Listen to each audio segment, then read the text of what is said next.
Du haut de ces 12 siècles, le royaume du Maroc a toujours lutté héroïquement contre les plans d'atteinte à la souveraineté nationale.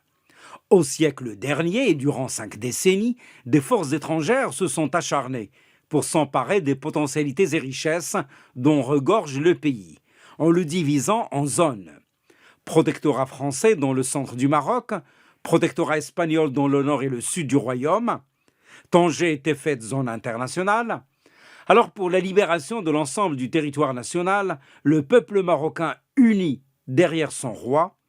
n'a ménagé aucun sacrifice pour contrer et faire échec aux ambitions perfides des colonisateurs et pour rétablir l'indépendance, l'unité nationale et la souveraineté pleine et entière du royaume. L'histoire de la lutte nationale pour l'indépendance est ainsi marquée par des moments charnières, à l'instar du soulèvement contre le Daïr de 1930, la présentation aux colonisateurs français d'un plan de réforme en 1934 et en 1936 par le Comité d'action marocain, l'embryon du mouvement national, et surtout la présentation du manifeste de l'indépendance le 11 janvier 1944.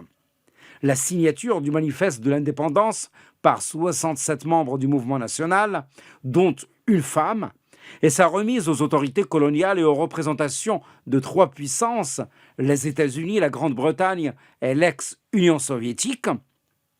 était un message fort exprimant le refus catégorique des Marocains et de leur roi de continuer de vivre sous tutelle, symbolisant le vœu exprimé par toute une nation afin de redresser le cours de l'histoire.